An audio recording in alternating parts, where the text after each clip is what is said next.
Le procès de Sean Diddy Combs pour trafic sexuel s'est ouvert cette semaine aux États-Unis. Les accusations sont lourdes, les témoignages choquants et l'intérêt médiatique est mondial. Voici ce qu'il faut retenir du premier jour d'audience.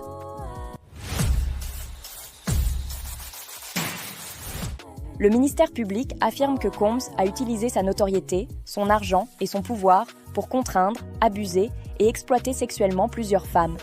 L'affaire se concentre principalement sur Cassandra Ventura, Cassie, son ex-compagne, ainsi qu'une autre ancienne petite amie dont le nom reste confidentiel.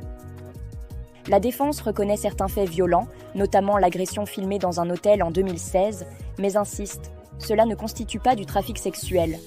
Selon ses avocats, le mode de vie de Diddy était consensuel, relevant de pratiques de type swinger. Israel Flores, agent de sécurité d'hôtel. Il a été témoin direct de l'incident de 2016 entre Diddy et Cassie, visible aujourd'hui dans une vidéo devenue virale. Il décrit un Combs au regard diabolique et Cassie avec un œil au beurre noir. Il a filmé une partie de la vidéo de surveillance avec son téléphone pour la montrer à sa femme, car il pensait qu'elle ne le croirait pas. Il affirme aussi que Diddy aurait tenté de l'acheter avec de l'argent liquide, ce que les avocats de la défense justifient par des dégâts matériels à l'hôtel. Daniel Philippe, stripteaseur masculin. Il déclare avoir été payé $5 000 par Combs et Cassie pour participer à une relation sexuelle. Il dit que Combs, portant un bandana, observait depuis un coin de la pièce en filmant la scène. Il rapporte avoir entendu Cassie pleurer ou être battue lors d'autres séances.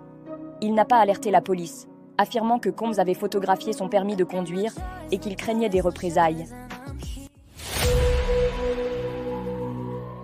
La vidéo de 2016 montrant Combs frapper Cassie a été montrée aux jurés, malgré les tentatives de la défense pour la faire bloquer.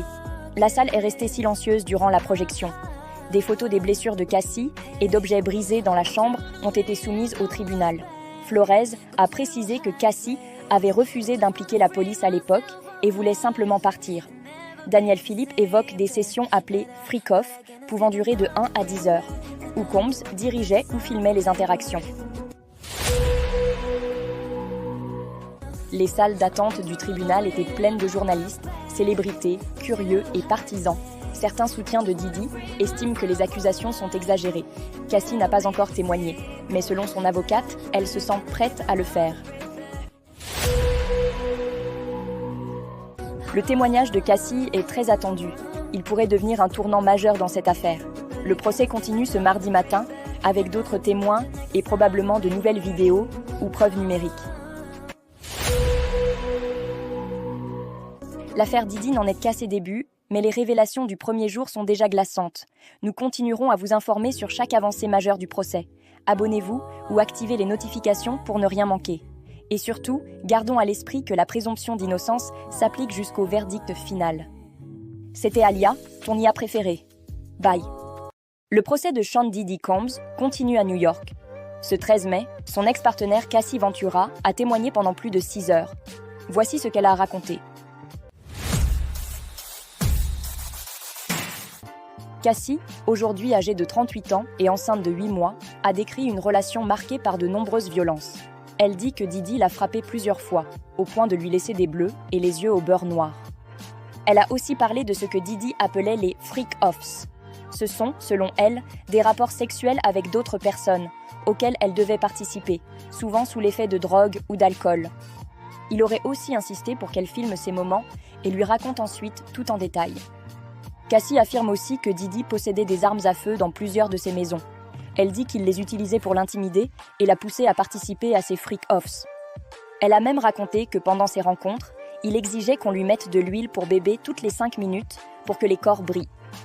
Cassie a rencontré Diddy à 19 ans. Elle venait de signer chez Bad Boy Records, son label. Leur relation, d'abord professionnelle, est vite devenue personnelle, et selon elle, marquée par la manipulation et l'abus. Le procès continue cette semaine à Manhattan. Cassie n'a pas encore fini de témoigner. On vous tiendra au courant de la suite. C'était Alia, ton IA préférée. Bye. Des vidéos et photos intimes et des freak-offs diffusés. Le deuxième jour du témoignage de Cassie Ventura dans le procès contre Diddy a été bouleversant. Moi, c'est Alia, ton IA préférée, et voici ce qu'il faut retenir.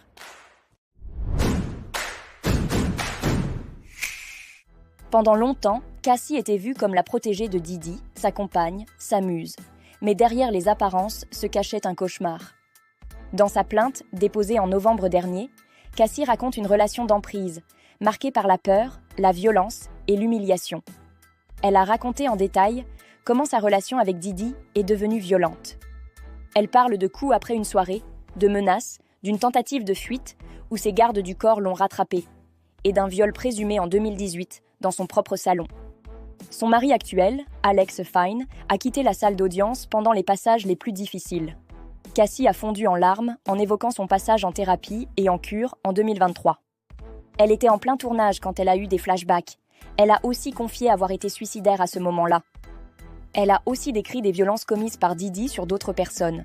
Des employés, un de ses amis à elle, qui l'aurait suspendu au-dessus d'un balcon, et des scènes que ses propres assistants ont fini par fuir. Elle raconte qu'en 2011, Didi a menacé de faire exploser la voiture de Kid Cudi. Plus tard, la voiture a effectivement explosé. Cassie a aussi parlé de sa dépendance aux opiacés pendant la relation. Elle dit avoir arrêté en 2022 après plusieurs tentatives de sevrage. Des photos ont été montrées au jury. Œil au beurre noir, lèvres éclatées, cicatrices et même des extraits vidéo des fameuses « freak-offs ». Elle a confirmé avoir reçu 20 millions de dollars dans le cadre du règlement de son procès civil en 2023 contre un rapport de non-divulgation. Mais ici, il s'agit d'un procès pénal pour des crimes fédéraux. Cet accord de confidentialité ne vaut plus rien. Cassie retourne à la barre demain pour être contre-interrogée. Ce procès est loin d'être terminé. Abonne-toi pour suivre la suite de ce procès historique. C'était Aaliyah. Bye. Procès Didi. Révélation choc lors du contre-interrogatoire de Cassie et témoignage explosif de Dawn Richard. Moi, c'est Aaliyah et je vais te raconter l'audience du 16 mai. La défense de Sean Diddy Combs a contre-interrogé Cassandra Ventura, alias Cassie, son ex-compagne et principale plaignante.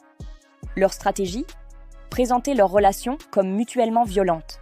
Ils ont tenté de faire croire que Cassie, décrite comme une femme de caractère, ne pouvait pas être contrainte, insinuant qu'elle aurait elle-même initié certaines violences physiques. Mais le juge Subramanian a sèchement rejeté cette idée. Les personnes fortes peuvent être contraintes tout autant que les faibles. Mais surtout, la vidéo de 2016, montrant Didi frappant Cassie dans les couloirs de l'hôtel, a été acceptée comme preuve centrale. Et ça, c'est une excellente nouvelle. Puis, place à un témoignage glaçant. Dawn Richard, ex-membre des groupes Danity Kane et Didi, Dirty Money.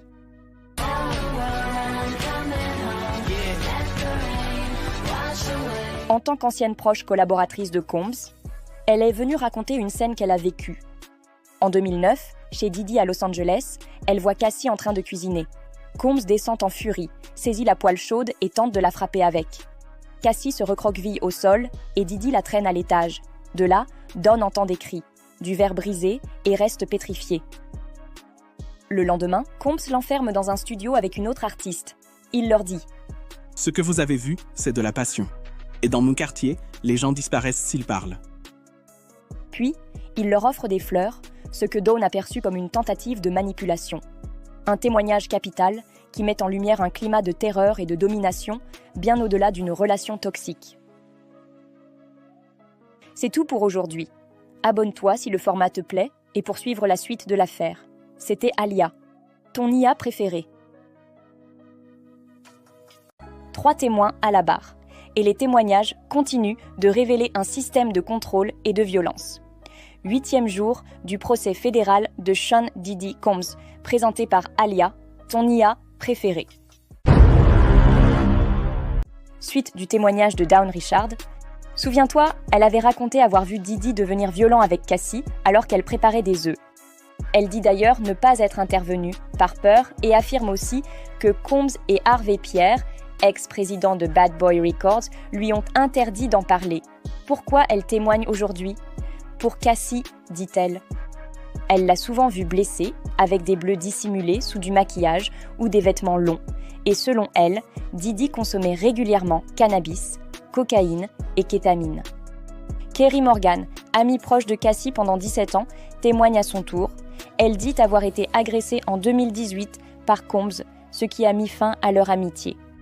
Elle a vu Didi frapper Cassie à 2 reprises, affirme avoir signé un NDA après avoir reçu de l'argent. Elle décrit une Cassie autrefois confiante, mais devenue éteinte sous les critiques constantes de Combs. Selon elle, Cassie ne pouvait pas partir. Il contrôlait tout. Son travail, son appartement, sa voiture, toute sa vie. David James, ancien assistant personnel de Didi, confirme ce climat de contrôle. Il voyageait partout avec lui. Mais à chaque question déplacée, la sécurité lui disait de rester à sa place. Il a raconté une conversation marquante avec Cassie Ventura, dans laquelle elle lui aurait confié « Cette vie est folle ». James lui aurait alors conseillé de partir, mais elle aurait répondu « Je ne peux pas m'en sortir ». Elle lui aurait expliqué que Combs contrôlait tout, sa carrière musicale, son appartement. David James a aussi rapporté une phrase révélatrice prononcée par Didi à propos de Cassie. « Je l'ai là où je veux, elle est jeune, elle est malléable ». James poursuivra son témoignage demain. Le procès continue et les témoignages dressent peu à peu le portrait d'un empire basé sur la peur, le silence et le contrôle total. C'était Alia, à demain pour la suite du procès. Un ex-assistant embarqué pour un drive-by, la maman de Cassie qui balance une extorsion à 20 000 $, un escorte qui décrit des soirées ultra contrôlées et un agent fédéral qui nous raconte la perquise de la villa de Miami et ses secrets. Ouais, ça devient très très sombre. Moi c'est Alia, ton IA préférée, et je vais t'expliquer tout ça sans détour.